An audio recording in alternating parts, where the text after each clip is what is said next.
Good morning, everyone. We will start on the dot at 12 Central. So welcome.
Right. Good morning, everyone, and welcome to our webinar, Calming the Chaos of Crisis, hosted by the Institute for Crisis Management, in Case of Crisis 365 by RockDove Solutions and Swan Networks. We have an illustrious panel today, so I think first to introductions. I'll start with the ladies. So we have Deb Hileman, who is President and CEO of the Institute of Crisis Management. She is a globally certified strategic communications management professional, a business leader, a crisis management consultant, a trainer, and a speaker. So welcome, Deb. Secondly, we have Chris Britton, who is General Manager and COO at RockDove Solutions. He is a co-founder, a seasoned issue and crisis technology leader, and a driver behind the award-winning In Case of Crisis 365 platform.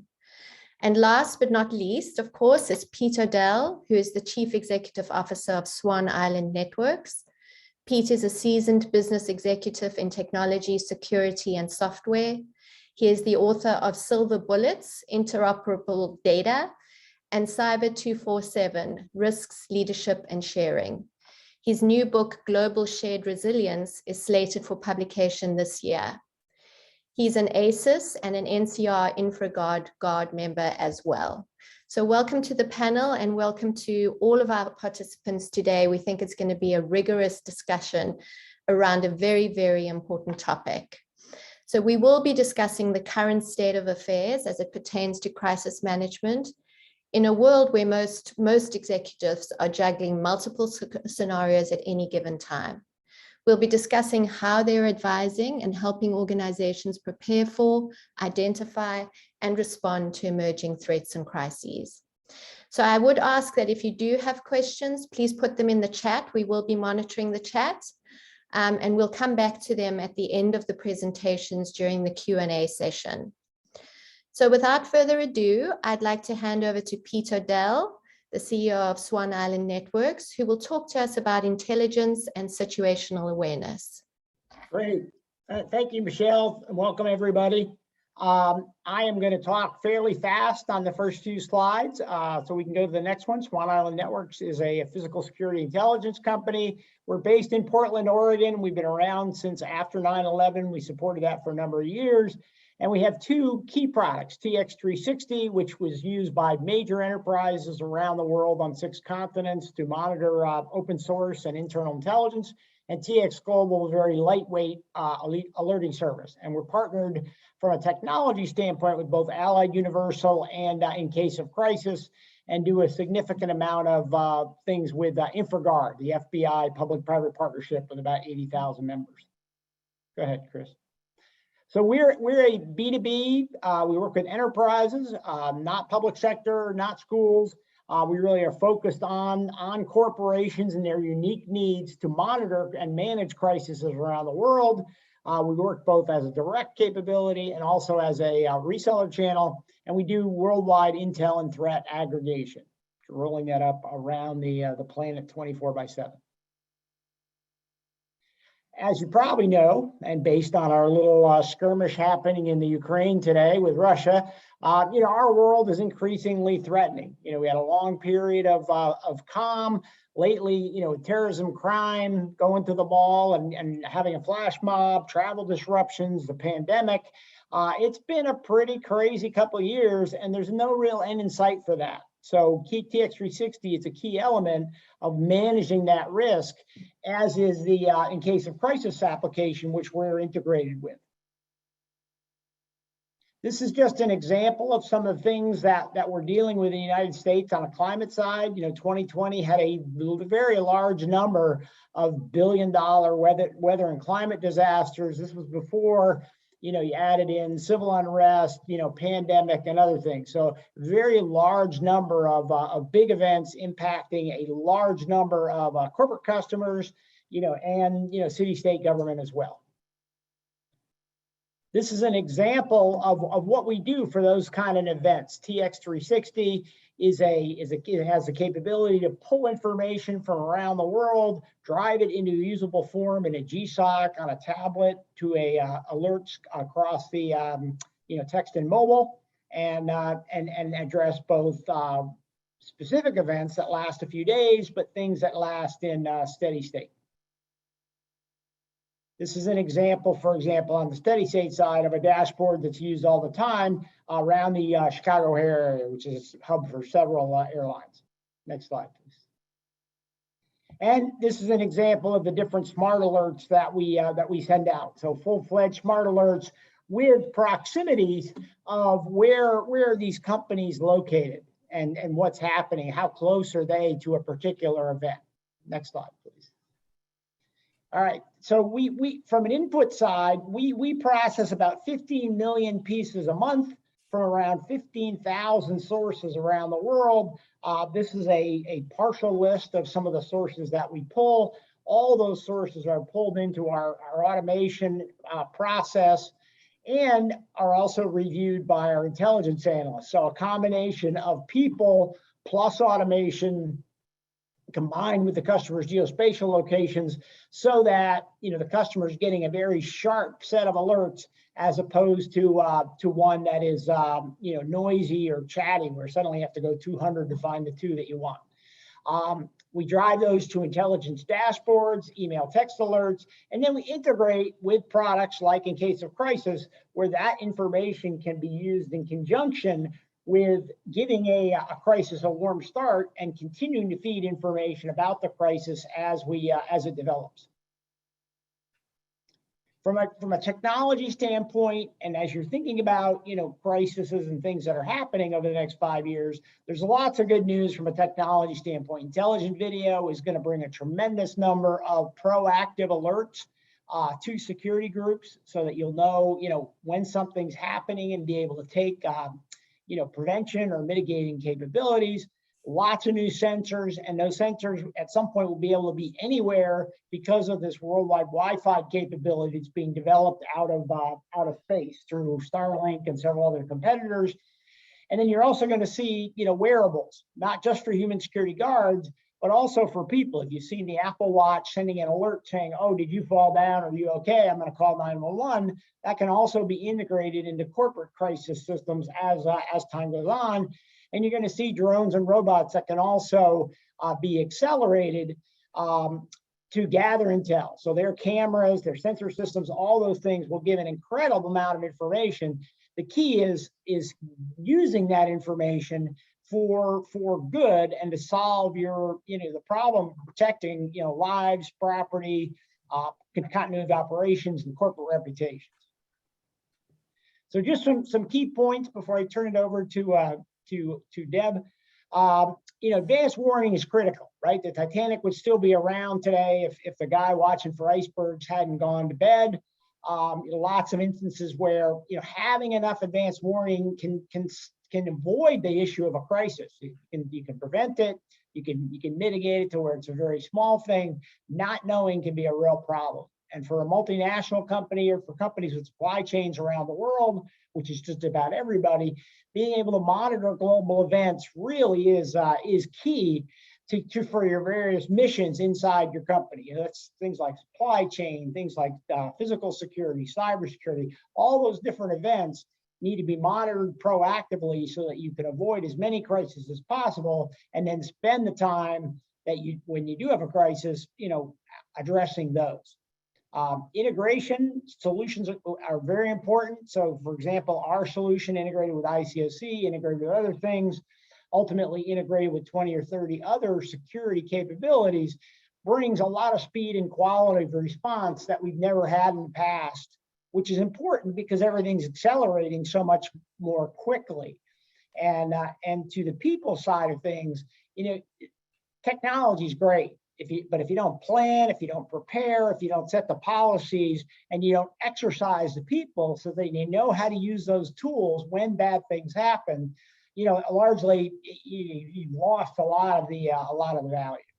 And as I mentioned, the continued flow of information of intelligence during sustained events like a 5-day hurricane or a 15-day forest fire period becomes very important. So the crisis may be active, but you still need to gather intelligence, and you need to be able to share that information as well. So, and then one thing just to keep in mind is this idea of a cascading event, right? A good example was, during Superstorm Sandy in New York, there were hospitals that had generators for power.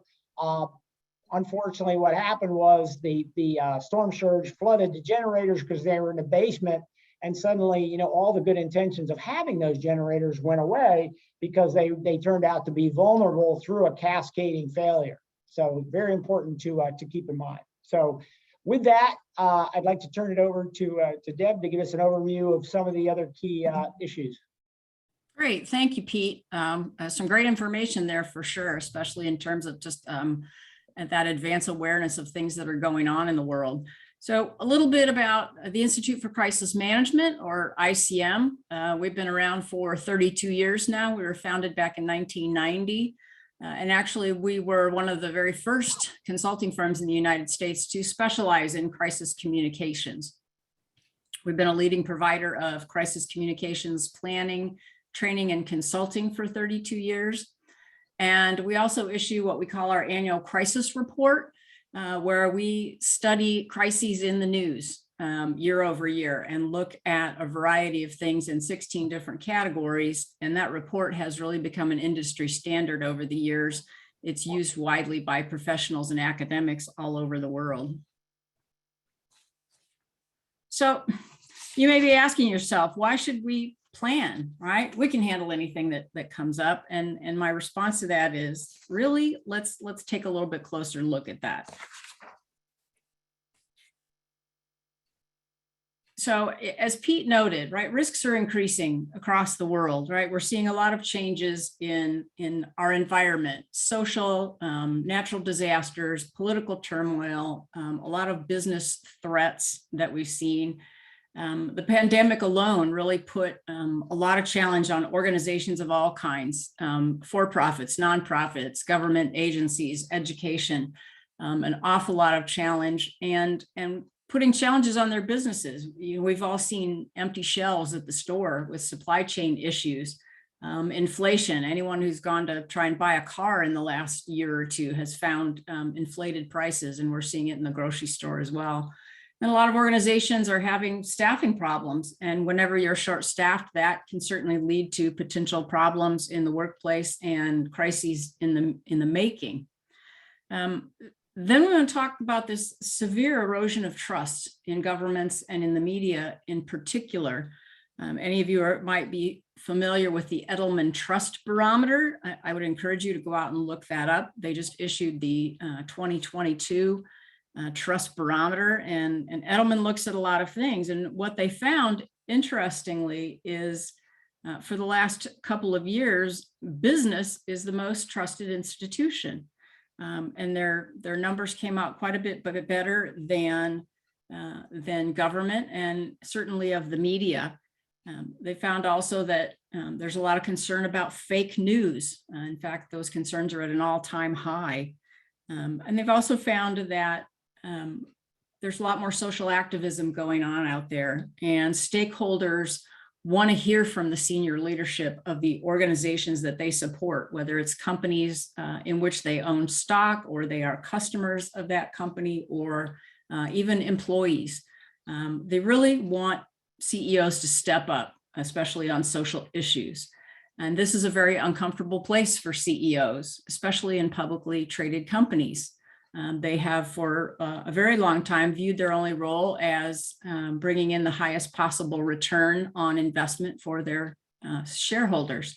And that is changing, and CEOs are having to make significant and sometimes very uncomfortable changes because of the changes that we're seeing in society. But we're also finding employees are a lot more willing to speak up if they disagree with what a company is doing. Just look at some of the pushback that companies like Amazon and Facebook and Google have gotten over the last couple of years. And you can see where potential reputational crises are starting to bubble to the surface from inside companies, as well as all those external threats that Pete had talked about and that we're talking about here. Certainly political turmoil is an issue not only for citizens and for governments, but there's also a lot of spillover into businesses, NGOs, and other organizations who are operating in some of those threatened areas. We're also seeing huge upticks in a variety of cybercrime events. What we're seeing is ransomware is really taking off. And what these threat actors have learned is that ransomware is a lot more lucrative, and it's an easier way to make money than just stealing your credit card number and selling that on the dark web. And so we're seeing a lot more ransomware demands. They're very forward thinking. They say, this is our business model. In fact, we saw for the first time last year a threat actor that installed ransomware that actually issued a press release and said, hey, this is just business for us. We're not out to hurt society, but this is our business model. So incredible to hear that even the criminals nowadays are trying to get some press. Just for a comparison here, this is the last 2 annual crisis reports that we've issued. And we've seen some real shifts in the kinds of issues and crises that organizations are dealing with. So for example, you look at the numbers here for 2019, and we actually track crises in 16 different categories. And 2019 was a fairly typical year over the past few years. You'll see that some of the largest pieces of that crisis news pie were mismanagement, sexual harassment, certainly, which had grown significantly with the Me Too movement. Discrimination was a large piece of the pie. We'd seen a lot of increase there with things going on over the last few years here in the United States. Cybercrime has increased significantly over the last 5 years. But then look at the change in 2020. And of course, this is the first year of the pandemic. And the number of stories we tracked in 2020 actually was about twice the number that we had the previous year. So a lot more media activity going on. But what we found was the pandemic obviously took over a lot of the media, and we counted the pandemic under catastrophe here, which is why you're seeing it as such a huge piece of the pie. And I anticipate when we finalize the numbers for 2021, that's still going to be a pretty big piece of the pie. But look at whistleblowers. And this is another one that stemmed out of the pandemic. In fact, lots of whistleblowers or employees coming out of the woodwork, contacting OSHA and complaining about health threats, if you will, public health threats within the workplace, that their employers were not doing enough to protect them during the pandemic. So we saw that number go up significantly. Activism was another one. And again, people not afraid to come out and speak up about what they see as wrong. That may have been Black Lives Matter or a variety of other things, but making their themselves very well known in terms of what they find as unacceptable behavior in organizations, and expecting organizations to respond, and to respond very publicly to those kinds of allegations. Next, Chris. But there's a lot of other things that we need to think about, as well as all of the external threats that we're talking about, because there are a lot of internal threats to organizations as well. And as Pete has said, really managing risk is absolutely critical to being able to effectively manage any kind of a crisis situation. So 6 in 10 organizations, about 60%, they claim they have a crisis plan. But what we find is a lot of those plans are outdated. They haven't been exercised recently. They haven't been changed as a business changes through acquisition, various kinds of things that occur during the business. There's certainly a failure to utilize technology to plan and respond. We're still seeing a lot of companies that are relying on paper plans. And we're really encouraging our clients to get into the 21st century and start taking advantage of technology to anticipate, plan, and respond to crisis. In many cases, the plans that are out there don't address multiple risks. They might address 1 or 2 things, a weather event, for example, or some other kind of large emergency, but they don't address the kinds of things that we see as the majority of risks. And those are what we call bad behavior risks, sexual harassment in the workplace, for example, discrimination, white collar crime, things that are reputational issues. And further, what we find is one of the biggest roadblocks to planning and preparedness is management denial, and management believing that that's never going to happen to us. We're better than that. We'll be able to handle it. And so they don't bother to invest in planning. There's a huge lack of information, right? Some of the data, the threats that Swan Island is coming up, they're bringing in information and helping turn that information into intelligence, so that then when we're planning, we can take actions based on that intel. Crises are not a one-off single point in time anymore. They have a tendency to go on and on for a period of time. Just ask any executive at Boeing, at Wells Fargo, at Volkswagen, a number of organizations whose crises started as a single event, but with all of the ongoing backlash and other things that have happened over points in time, those crises have dragged on and continued to grow as new information comes to light, new allegations come out, making the chaos of the crisis almost becoming endemic to the organizations. Also, organizations are set up in silos, sometimes very intentionally, and sometimes that's just the natural way the culture has evolved.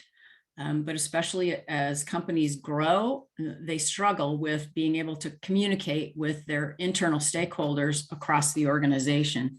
And again, that's a place where technology certainly should be playing a big role in the ability to connect with internal stakeholders across an organization.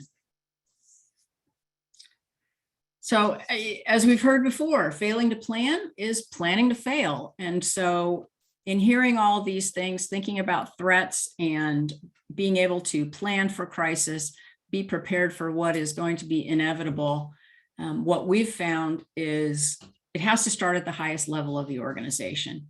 And we're starting to see more and more organizations, their boards of directors getting involved. And when boards direct that planning is going to happen, planning and preparedness, you've got that level of support that you really need to be able to make the investment.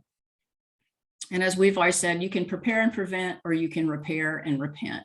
It's like the old saying with the car mechanic, you can pay me now or you can pay me later, but you're going to pay.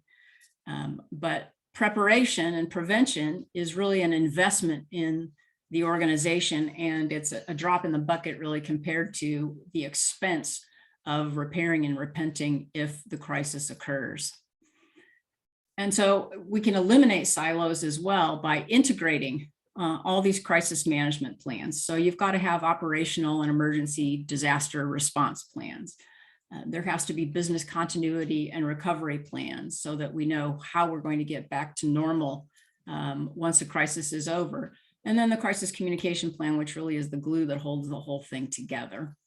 And we always advise they need to be comprehensive, but very simple, actionable plans, both strategically and tactically. And they have to not only be created, they've got to be tested and exercised so that we can find the gaps, make sure that those documents, because they're living, breathing documents, continue to evolve with the organization.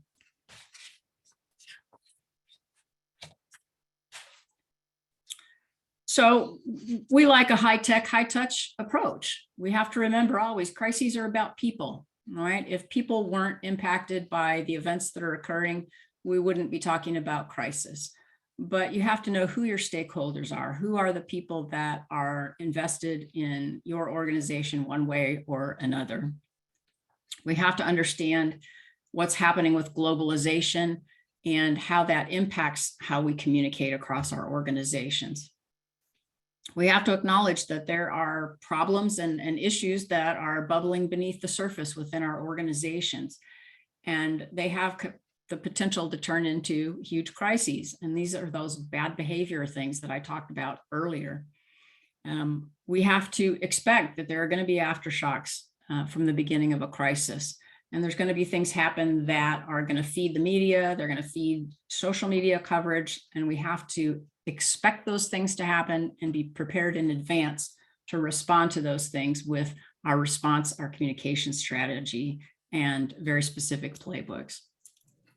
But then we also have to make sure that our teams have the 24/7 access to the intel, the data, and everything they need to be effective managers when the crisis strikes.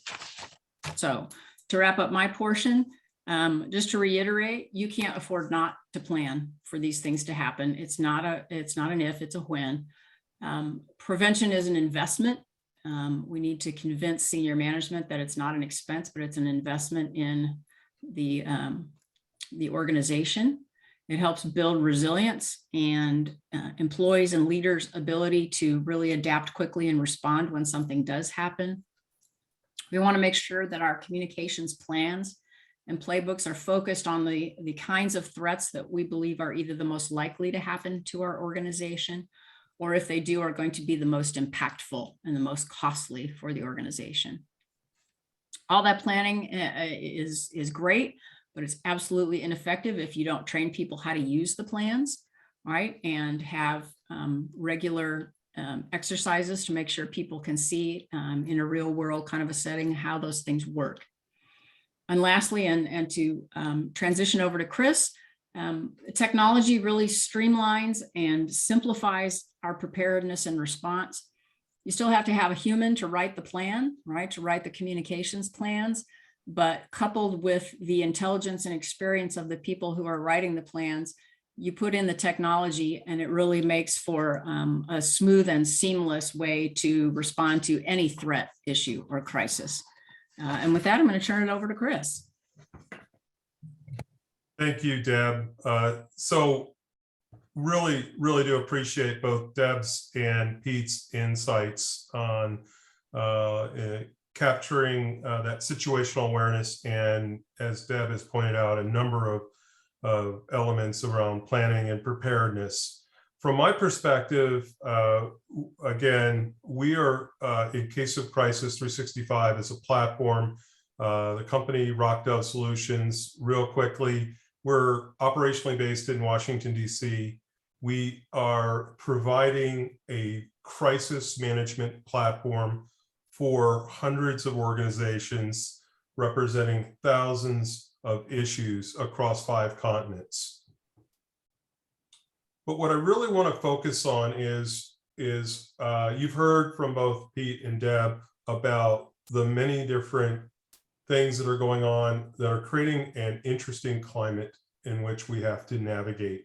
And with that in mind, what I want to just highlight are these different scenarios and issues that we're contending with in organizations today have some properties to them that we need to understand as to why we're in a different place today than maybe we were 4 or 5 years ago. The first thing is that the types of incidents we're seeing and issues that we're managing, they're coming at us much more frequently from a variety of places. You know, the introduction of digital has brought things like social media and cyber and attacks and what have you. And so we're seeing things happen really, really quick. And the implications seem to escalate far faster and go much farther. So if you think about it, you know, 20, 30 years ago, people could rely on getting it right before the 5 o'clock news. Now, in a matter of seconds, you can light up a story and an issue to millions of people. And so organizations are being challenged not only from the standpoint as was brought up around being prepared and having a understanding of how to respond to a certain scenario or a certain set of events, but they need to do it so much faster. It has to happen so much faster. And then you throw on top of that the fact that we are dealing with events that beget other events. So it's all concurrent now. So organizations aren't dealing with, hey, when a disruption like this occurs and a year or 2 down the road, I have the ability to get ready for it. No, we're in an environment now where events are occurring simultaneously, and we are dealing with disruption levels. Many organizations we work with are not saying, oh, when a disruption occurs, they're saying we are now balancing many disruptions at varying degrees simultaneously. So we have to be really, really efficient. And then you start seeing the cascade effect that Pete alluded to. And suddenly now, as an organization, I am dealing with so many things at the same time that it puts a real pressure on our organization, but in a different way than in the past. In the past, we worked on departmental excellence. Now, with these types of issues that we're dealing with and the frequency and the impact of these issues, we are dealing with organizations having to come up with ways to manage across those functional areas of the business and stakeholders in a very efficient and effective way. We have turned to technologies like Teams and Slack and social media platforms and texting and email as ways to communicate and connect with folks. Unfortunately, these systems are tools. They're not management solutions. They don't build in the practice guidance, the intelligent workflow, the ability to analyze and report and create sequencing and provide that level of security and integration that people need to various types of information presented in various ways. That's a level of technology that is leveraging these tools and what we think of as a traditional management system. The concept is not that new, though. If you think about where we've been as industry, we've had management systems in place for sales, for accounting, for marketing, for manufacturing for many, many years. And it's because it's a repeatable thing that we're doing a lot of, and we need to be efficient and we need to get it right every time. Well, if you think about it, that's where we are with the crises today. We get a lot of it now. We need to respond quickly and we need to get it right every time. So we took a look at what we think of when we think of a crisis management platform. And it starts with the topic that Pete talked about in the beginning of our presentation, which is that situational awareness, the need to know what you don't know and what you need to know today, now. And if you think about where that's coming from, a very viable platform needs to be able to bring together different resources. So we have that online monitoring component. We have social listening. We have incident reporting, the things that are coming from our own stakeholders, internal and external. And we need to synthesize that into a way of viewing it that makes it possible as a management team to determine which things need to be monitored, escalated, de-escalated, and who needs to be involved, so that we can then, in that same management construct, bring the right people together very quickly and very effectively. One of the number one things we hear and see when we talk to clients, and you see it in surveys, PR News, I think, did a survey a year or two ago on this, the big challenge a lot of organizations have is how to work effectively across the functional areas of the business and come together, because a lot of these issues, a lot of these crises are not simply a department thing. They are an organizational thing that involve various different stakeholder communities. So we need to be very good at bringing people together and being able to work in a disciplined fashion through the way that we manage and respond effectively as an organization. The third attribute that we need to be able to support is the actual intelligence of what we need to do to respond to a scenario. And as Deb pointed out, that preparation, that best practice set of things, who, the what, the where, all of that needs to be defined.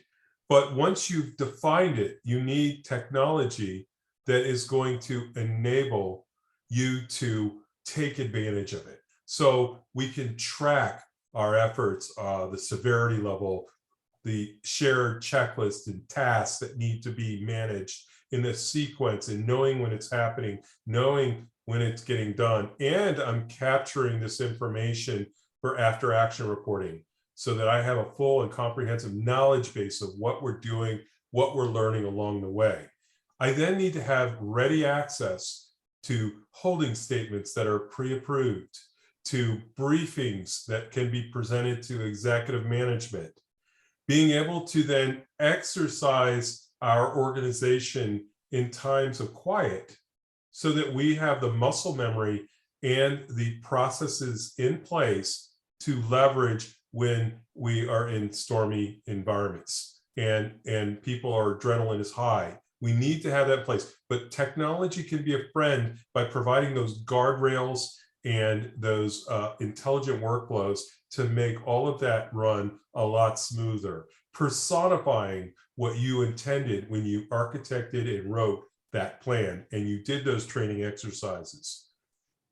The next thing we want to talk about is that the actual technology should provide those protocols that you've set up, the rules, who's covering what, who's doing what, how it's being tracked, how we're communicating, who we're communicating with, and being able to send right from that one place to that group that needs to be informed, whether it's a group of 5 people or 50,000 people. Being able to have the trusted conversations internally among the issue team and know that that information is encrypted, that it's in one place, that you could even make it non-discoverable if you have counsel involved, and have it in a place that is also cyber protected if your corporate resources are compromised. And then, of course, we want to make sure that we leverage resources like video so that you can do video meetings for cadences and things like that. So all that needs to be there. But we don't want to disregard those corporate tools. So Teams and email and SMS and other resources that you have need to be able to be leveraged from inside of a platform like this. But it's essential that your platform is providing that additional capabilities that go beyond just tools. The final point I want to make on a crisis management platform is don't settle for your stakeholders getting only a text message or a notification. That's not enough. Stakeholders need and deserve to be informed and given the appropriate resources to be able to participate in a positive way in the direction that you need to go on an issue. And that starts with giving them access to a kit. We call it a playbook that allows them to do things like get a full understanding of a brief, like here's what you need to know, official statement. Here's things that we need you to do, checklists. Here's a protocol to follow in terms of taking care, protecting yourself, your loved ones, your office, your files, whatever that issue is. Being able to report and knowing where to report when there's an issue. Having an easy and consistent way to receive this information, and even being able to have a live conversation or a digital conversation with identified resources. A good crisis management platform provides this type of interaction with your stakeholders. Again, whether it's a group of 10 or a group of 50,000, a good solution, a good platform approach should give you the ability to do that and take advantage of that type of capability. So with the deluge of issues that I know all of us are seeing that isn't going away, as Pete pointed out, anytime soon, you really need to be thinking now about a management platform approach as opposed to a departmental sort of optimized approach with like a notification service or a one-off system that may support IT, but it doesn't work for marketing. You need an organizational management solution that's light, effective, and easy to set up across your organization. And I know, for example, with our platform, we even integrate inside of Microsoft Teams. So we provide a very comprehensive and effective way for you to achieve the type of outcomes you're looking for. With that, I'm going to now turn it over to Michelle Anderson, and we can take questions. Great, thanks, Chris, and thanks to all our panelists for your insightful presentations. I must say, I'm not sure whether I'm buoyed and consoled by all these wonderful tools or whether I'm more terrified than I ever was before. So I'm going to ask a few questions, and please don't be constrained if you'd like to get into a discussion. So I'll point some questions at all of you, and then there's a couple in the chat as well that I will get to as well. So I think, let me start with Pete. In your presentation, you pointed obviously to all the threats that companies are facing, from cyber attacks to ransomware, terrorism, etc. The world is obviously a very hostile place. And when you overlay the speed of media and disinformation, it is obviously incredibly volatile. And particularly now with the Russian invasion, everybody's thinking about cyber attacks. So what would you say are the biggest threats that we're facing right now? And secondly, with the speed of information at the touch of a click, how can we really stay ahead of what's going on in the world? So yeah, great question. So I break it down into the natural concerns and then the man-made concerns, right? The natural concerns, we've seen an incredible uplift of issues with fire, with flooding, with all kinds of other climate related issues. I mean, 1,000-year floods that happen every 2 or 3 days. And those are ones where, a little bit of prevention and a little bit of planning can really make a big difference. Then you get to mankind, right? And we've seen a lot of issues in terms of divisiveness and other things that are driving crisis.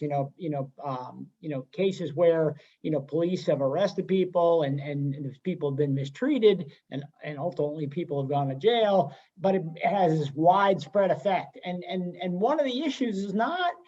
It may not be more dangerous, but everything happens in an instant. So something that you might have had 2 or 3 days to respond to, 20 years ago, there was just a great story, not a great story for United, but United had an issue with a guitar player, and they broke his guitar. And it took him so long for him to get an answer as to, hey, this is a crisis for me, that he wrote a song called United Breaks Guitars, and it was heard by like 4.5 million people before United finally got to fixing his issue and gave him a couple of guitars. But the damage was done, right? If they would have responded quickly, it would have done that. So the size of the crisis just depends on the organization. They come in all shapes and flavors, but they're coming fast and furiously. Thank you so much. I was having a mild crisis on my side with my internet going down, but I've come back. So just in time. Thank you for that. You also mentioned that integrated solutions obviously are critical, right, to managing crises. So people, processes, planning, policy need to all be aligned. But it seems to be such an onerous task, integrating all the various software solutions. Can you comment on this and just give us a sense, to the people that are listening to you speak, just how difficult is that to actually get done, especially when you're talking to global organizations? It's become much easier over the last 10 or 15 years. We do a lot of integration. There's multiple kinds of integrations, and if you suddenly hear somebody talking about an API, what that means is programmers are going to get together and it's going to take weeks or months, right? There's also interoperable data solutions where, Common Alerting Protocol, KML from Google, which set up the mapping world with an incredible standard, GeoRSS. If you can use those industry standards, it can make interoperability go a long way. And we support a whole set of those, but it comes down to the buyers. When you're buying something, you as a buyer need to demand interoperability. You need to demand that companies are willing to work with other companies that you're working with. And you shouldn't be footing the bill for some of that, right? I mean, there's legitimate times when, it takes custom development, but you should be pushing the vendors to, why can't you integrate? Why can't we have a great little cabal of companies with technology that I trust that works together, the data integrates? We did this with ICOC, for example. We were able to push data to their product, which suddenly gives them a warm start to a crisis and a continuing set of intelligence that goes in. In turn, you may want to forward information on a generic basis to a mass notification system. And, in doing that, you end up with interoperable critical event management capability without having to buy, one big onerous one from one vendor. So that's fascinating to me, because obviously when you go in to consult to a company, who's typically making these decisions? Because it seems to me that IT is right at the the forefront, right? But then you've got multiple stakeholders in terms of risk people, communications, etc. Who's typically your clients in dealing with this, and how do you coordinate all of these different people? In our case, it is typically it can start at the chief risk officer, the chief security officer, but it's typically the people focused on the physical security elements. We can work with the cyber folks. I actually wrote a book on cybersecurity, and there's a lot of parallels in how you handle that. A lot of companies are actually aggregating their capabilities instead of creating redundant response groups. But the key is getting people in a room and making them understand that the technology will probably, just in terms of people not doing it separately, redundantly every day, costs a huge amount of money. So it's really trying to get a company that's driven, and it depends on a company who drives it, but the chief risk officer is probably the best point these days. It's emerging. Thank you so much for that. Thanks, Pete. We'll come back again towards the end. Deb, I'm going to turn it over to you now. And having been in the front lines of a lot of issue and crisis management myself, one of the biggest issues that you pointed out in your deck is the speed of communication and also the number of sources of information coming across the desks. Plus, whistleblowers are obviously increasing in activity, as we saw from your pie chart. Often employees become the biggest sources, obviously, of leaked information, but they can also be extremely helpful. So I wondered, how do you control the narrative while at the same time keeping everyone inside the company informed and up to speed on developments? Thanks, Michelle. That's a great question. Trying to keep everyone informed these days can be extremely challenging, and yet there are technologies that have made it a lot easier than it used to be. But certainly some companies, especially those who have workforces that don't sit at a desk, that don't have a computer, there's a lot of technological types of tools that aren't really helpful for those people. So you have to really approach that with a combination of high-tech and low-tech communication tools. There are still times when good old-fashioned paper is used as a tool to communicate.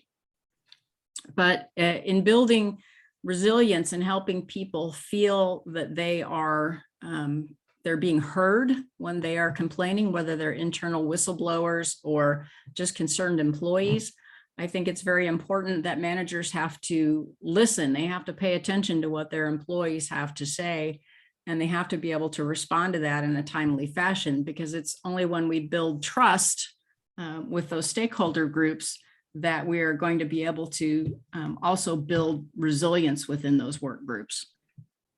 Yeah, thank you for that. You took my thunder with the trust issue, and I think you referenced the trust barometer. And I think because of the pandemic, trust is at an all-time low, but employees have incredible power. So I guess keeping them informed and being transparent is critical these days. I had one other culture, just in terms of a question, just in terms of culture and how that plays in a crisis situation. I've seen, many times where there is a yes culture within an organization. No one wants to ask the difficult questions. Nobody wants to put their career on the line to, talk about things that maybe the CEO doesn't want to hear. How do you get around that to get to good decision making in the heat of battle? That's a great question too. And what you're referencing is what I would call a shoot the messenger kind of culture, where employees are truly fearful of expressing concerns. Boeing certainly saw an awful lot of this with the 737 MAX issue, to the point that, those internal employee to employee peer-to-peer communications ended up in front of Congress in the United States, and whistleblowers who were calling that kind of thing out. And so it's important to remember that culture is a living, breathing thing as well. And in the absence of deliberate action to build a strong, trusting culture, it's going to evolve on its own, and in many cases devolve on its own. And so just like so many other things that we do in parts of our organizations with planning, preparedness, we have to look at ways that we can, again, build the culture of trust and step away from that shoot the messenger kind of attitude. But it has to start at the top. It has to start with the CEO. I did some training years ago in an organization where we had this very problem.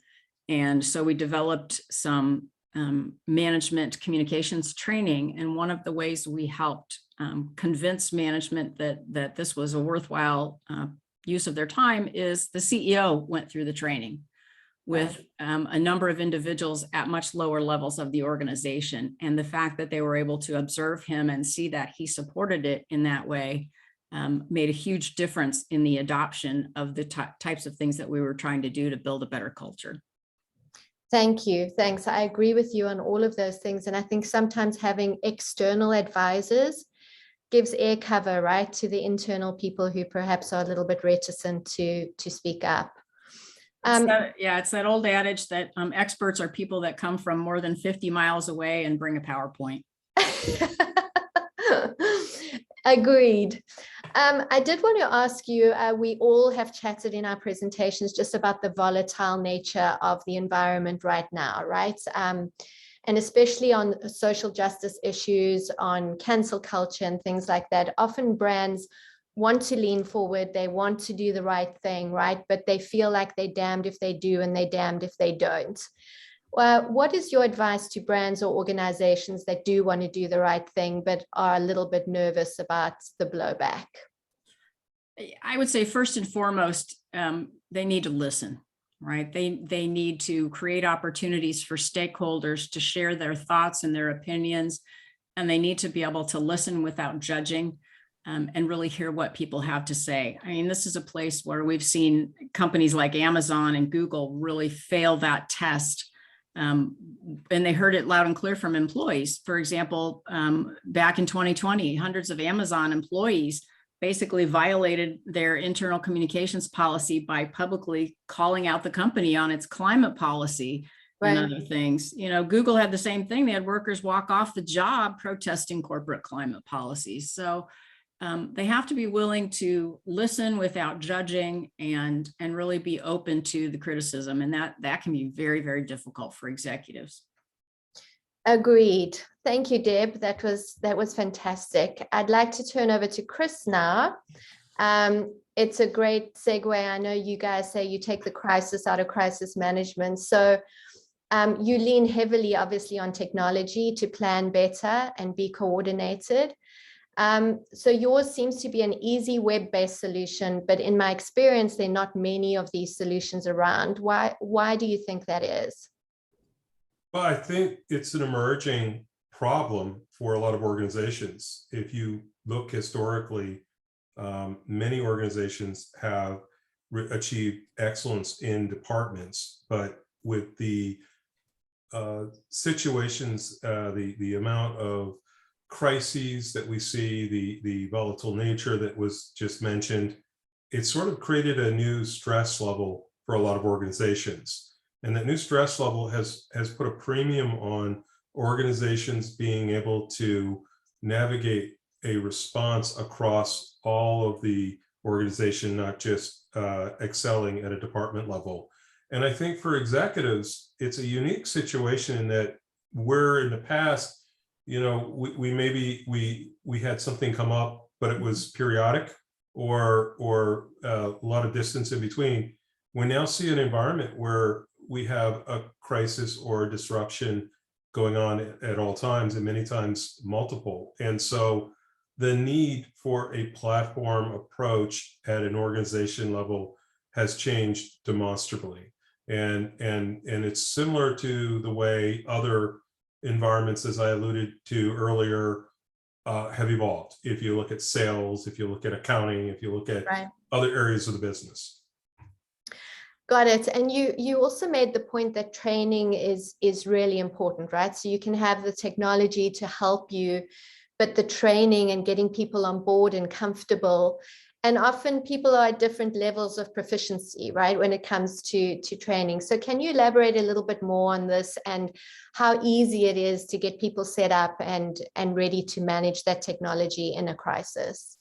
Well, the premium in our approach to the platform has always been making it really, really easy and really self-evident to the actual users.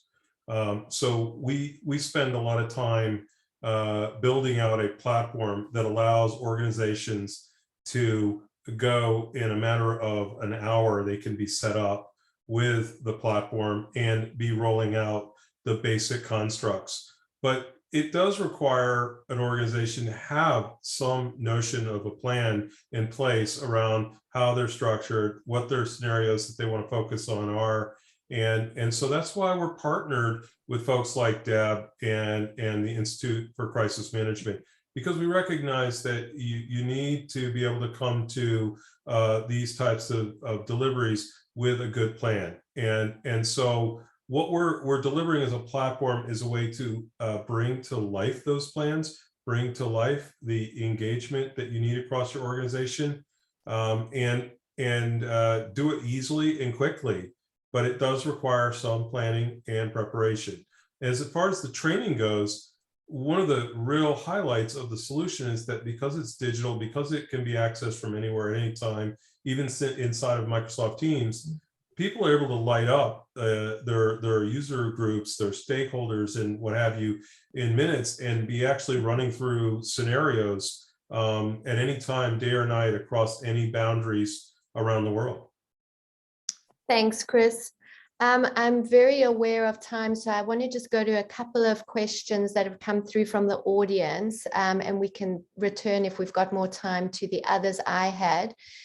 Deb, Maxine McBride asked, how do you define activism in the pie chart that you showed? Well, big shout out and hello to my friend Maxine. We take a very broad view of how we define activism, and it's everything from employee activism, such as Amazon employees, Google employees, consumer activism, for example, consumer watchdog groups that chase after companies for a refusal to comply with law, animal rights activists. We've had animal rights activists who were slamming what they called an ag-gag law in Canada in 2020. So we've seen really a variety of activism out there. And so we take a very broad view of it. I'm going to take one more and leave it open to the panel to decide who would like to answer, but it's from Ger Pierboom, and excuse me if I've said that incorrectly. He or she asked, given the change in speed of information and connectivity, I see the line between crisis and issue running business blurring more and more. How can we make sure not to be mistaken when we have to scale up for a crisis? So I think, how do we see, determine which is an issue and which is a crisis and then scale up? Deb, you want to take a first crack at that, and then I'll respond from the tech side of it. Sure. Well, that's where these technologies become so important, and being able to see threats and issues as they come up and be able to monitor them in real time, which is a technology that we didn't have, even 5 years ago. And then you really have to apply human judgment and executive experience to determining whether or not it's an issue that needs to be monitored or it's a crisis that needs to be addressed immediately. But that also informs what we do in our planning and preparedness to make sure that we are aware of the kinds of issues that can turn into crises for our organization and plan appropriately. Yeah, and just to dovetail Deb's comments, the approach we take on the platform level is to create an intake process that includes severity level and protocols on who gets involved, so that rather than it being something that might take unnecessary amount of time to determine or create an overreaction, we actually create a disciplined approach to how issues escalate and reach certain severity levels and who should get involved. And making that come to life like that really helps an organization deal with a volume of issues that at any one point in time, some of them have reached a level of being declared a crisis, and some that are in the watch stage, some that are maybe decelerating and becoming less of a concern. Great. I see that we're at time. I feel like we're going to have webinar number 2 to deal with some of the issues that we've had and some of the questions that have come through, which is fantastic. I will say that we will be posting, all the panelists will be posting a recording of the webinar on LinkedIn on their profile, so you will be able to find the presentation there. But I would just like to thank our panelists for participating today and for all the people that have tuned in. It was really a worthwhile conversation. Thank you all. Thank you. And thank you, Michelle, for moderating. Of course.